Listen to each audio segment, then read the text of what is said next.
B honours पाठ प्रथम राजनीति विज्ञान MDS यूनिवर्सिटी अजमेर। मैं डॉक्टर गैब्रियल खान सहआचार्य राजनीति विज्ञान राजकीय महाविद्यालय अजमेर। हमारा जो विषय था वो आपका फोर्थ पेपर चतुर्थ प्रश्न पत्र लोक प्रशासन में से था। लोक प्रशासन में हम कर रहे थे लोक प्रशासन व निजी प्रशासन में क्या अंतर होता है।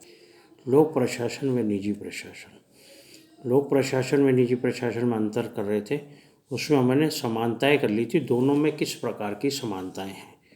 लोक प्रशासन और निजी प्रशासन में किस प्रकार की समानताएं हैं। आज हम करेंगे लोक प्रशासन और निजी प्रशासन में असमानताएं। असमानताएं क्या क्या हो सकती हैं। असमानताएं लोक प्रशासन तथा निजी प्रशासन में केवल मात्रा में तथा व्यापक असमानताएं हैं। विद्वान कहते थे केवल मात्रा का अंतर है, परंतु जो विद्वान ये मानते हैं कि इसमें असमानताएं हैं, वो ये कहते हैं न केवल मात्रा बल्कि इसमें पर्याप्त असमानताएं हैं, काफ़ी असमानताएं हैं। इस पक्ष के समर्थक, ये जो पक्ष है असमानता का, इसके समर्थक कौन कौन से हैं। इसके समर्थक हैं Paul H Appleby, sir Josiah Stamp, Herbert Simon, Mary Parker Follett, Peter Drucker तथा फेलिक्स ए निग्रो, जिन्होंने ये कहा है कि लोक प्रशासन और निजी प्रशासन में असमानताएं हैं। वो कौन कौन से विद्वान हैं जो ये मानते हैं कि केवल मात्रा का ही अंतर नहीं है बल्कि इसमें व्यापक असमानताएं, बहुत सारी असमानताएं हैं। वो हैं Paul H Appleby, sir Josiah Stamp, Herbert Simon, Mary Parker Follett, Peter Drucker और फेलिक्स ए निग्रो। तो सबसे पहले हम लेंगे हर्बर्ट साइमन ने लोक प्रशासन और निजी प्रशासन के मध्य जो असमानताएं या भेद बताए हैं वो इस प्रकार है। हर्बर्ट साइमन के अनुसार क्या क्या भेद हैं। सबसे पहले हर्बर्ट साइमन को लेंगे। हर्बर्ट साइमन के अनुसार क्या क्या असमानताएं हैं या क्या क्या भेद हैं। पहला, लोक प्रशासन का स्वरूप नौकरशाही नुमा होता है। लोक प्रशासन का स्वरूप कैसा होता है? नौकरशाही नुमा होता है, जबकि निजी प्रशासन का स्वरूप व्यापारिक होता है।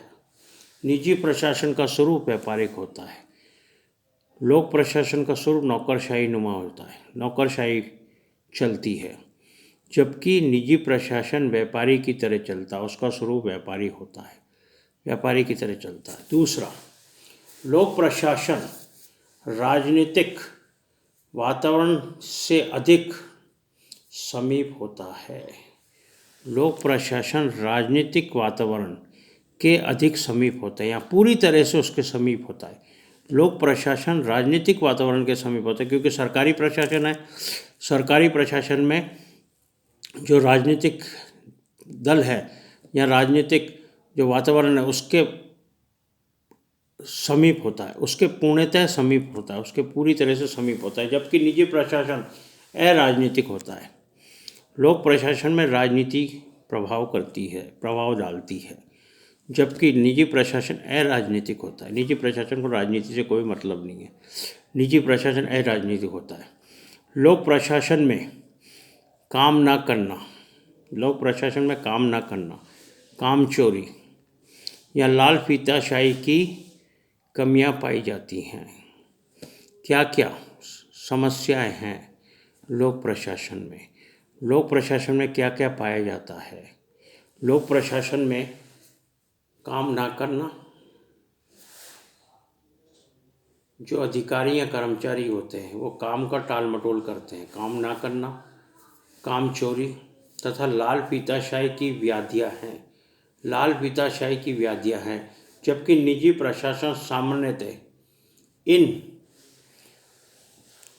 ये जो समस्याएं इनसे अलग है। निजी प्रशासन में इस प्रकार की व्याधियां या बुराइयां नहीं मिलती हैं। लोक प्रशासन की जो बुराइयां हैं वो क्या हैं? लोक प्रशासन में काम ना करना, काम चोरी, लाल फीताशाही पाई जाती है।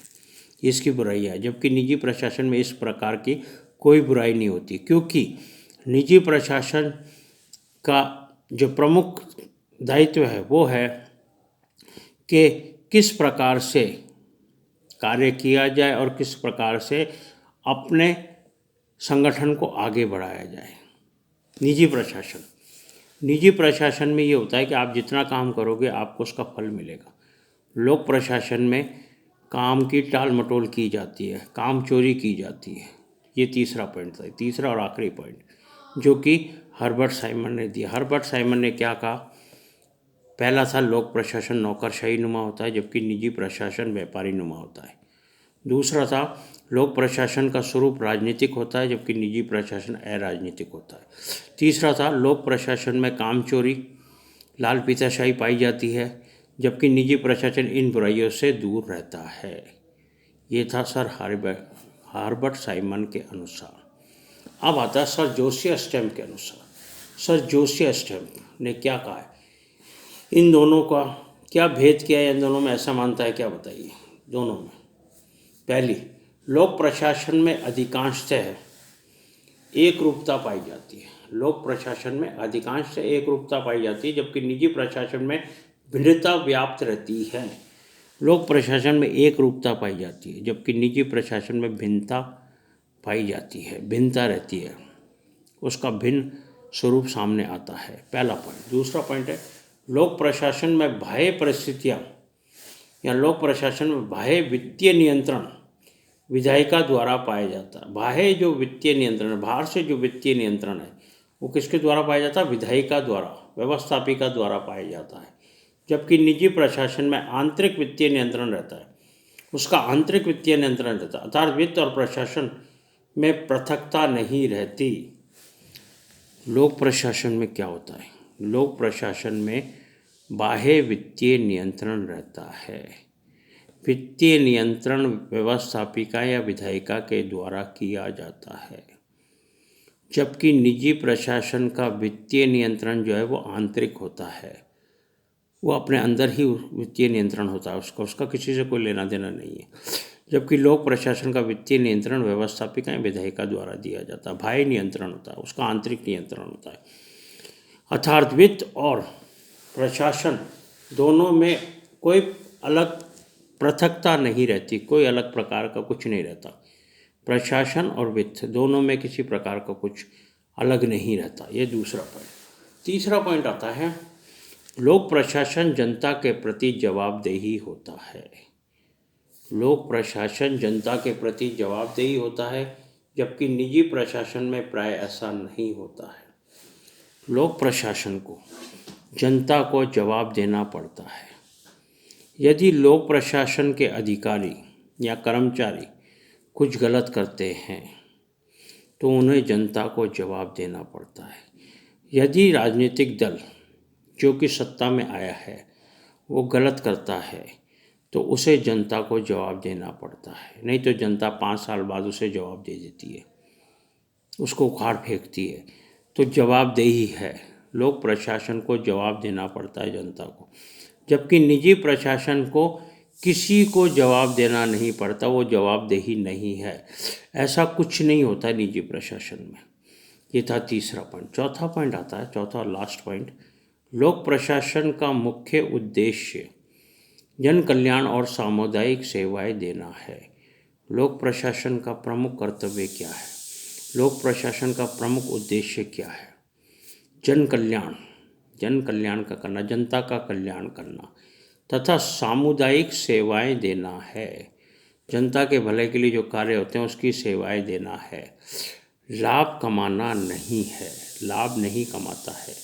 जबकि निजी प्रशासन लाभोन्मुखी होता है, लाभ कमाने वाला होता है। लोक प्रशासन का मुख्य उद्देश्य जनता का कल्याण और सामुदायिक सेवाएं देना है, जबकि वो लाभ कमाने की दृष्टि से ये काम नहीं करता है।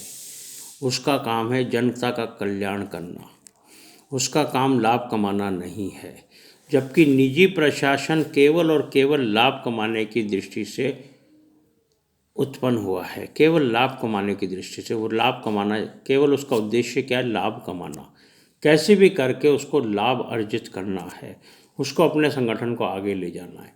तो ये थे 4 पॉइंट जो कि सर जोसिया स्टैम्प ने बताए थे असमानता या भेद के।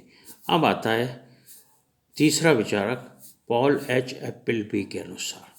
पॉल एच एप्पलबी ने क्या बताया? लोक प्रशासन और निजी प्रशासन को कई आधारों पर बांटा जा सकता है, कई आधारों पर अलग किया जा सकता है। लोक प्रशासन और निजी प्रशासन में कई प्रकार से असमानताएं निकाली जा सकती, असमानताएं दी जा सकती, उनको अलग किया जा सकता है। कैसे? पहली है व्यापकता, प्रभाव एवं महत्ता। व्यापकता, प्रभाव एवं महत्ता। व्यापक, प्रभाव एवं महत्ता। महत्व क्या है उसका?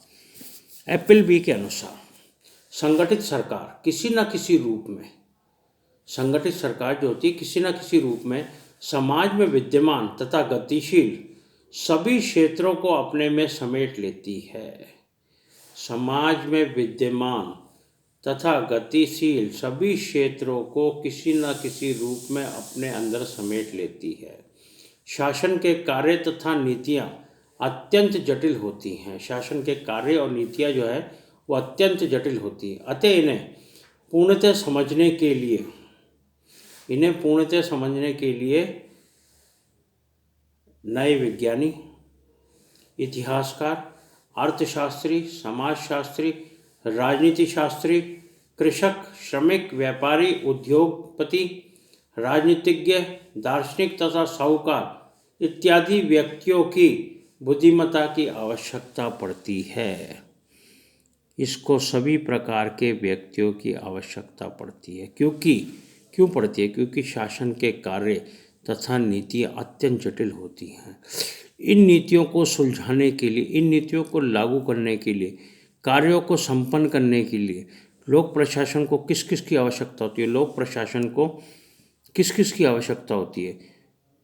विज्ञान, जो वैज्ञानिक है, विज्ञान, इतिहासकार जो इतिहास को जानता है, अर्थशास्त्री जो अर्थशास्त्र को जानता है, समाजशास्त्री, राजनीति शास्त्री, कृषक, श्रमिक, व्यापारी, उद्योगपति, राजनीतिज्ञ, दार्शनिक और साहूकार इत्यादि व्यक्तियों की बुद्धिमत्ता की आवश्यकता होती है। उनकी बुद्धि की आवश्यकता होती है। लोक प्रशासन को चलाने के लिए बुद्धिमत्ता की आवश्यकता होती है।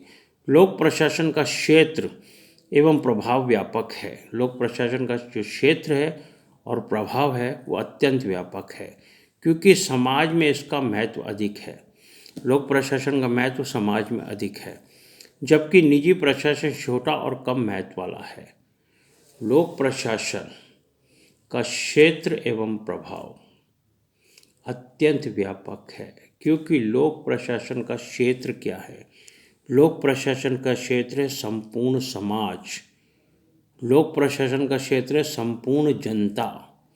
तो लोक प्रशासन का क्षेत्र और प्रभाव व्यापक है, क्योंकि समाज में इसका अधिक महत्व है। लोक प्रशासन का महत्व समाज में अधिक है, इसलिए इसका प्रभाव भी अधिक है, इसका क्षेत्र भी व्यापक है। जबकि निजी प्रशासन छोटा और कम महत्वपूर्ण होता है। निजी प्रशासन छोटा होता है और कम महत्वपूर्ण होता है। कैसे? क्योंकि निजी प्रशासन केवल और केवल एक संगठन या केवल और केवल एक दफ्तर या केवल एक संगठन से संबंधित होता है। वो केवल लाभ कमाने की प्रवृत्ति से अपना काम करता है। वो केवल एक छोटे से दायरे में सिमट कर रहता है, जबकि लोक प्रशासन का दायरा अत्यंत व्यापक है। लोक प्रशासन बड़ा है, क्योंकि लोक प्रशासन का क्षेत्र संपूर्ण समाज है। पूरी जनता लोक प्रशासन के अंतर्गत आती है। लोक प्रशासन जनता के प्रति जवाबदेही होता है। लोक प्रशासन का प्रमुख उद्देश्य क्या होता है? लोक प्रशासन का प्रमुख उद्देश्य होता है जन कल्याण एवं सामुदायिक सेवाएं देना। जनता के कल्याण के कार्य करना एवं सामुदायिक सेवाएं देना।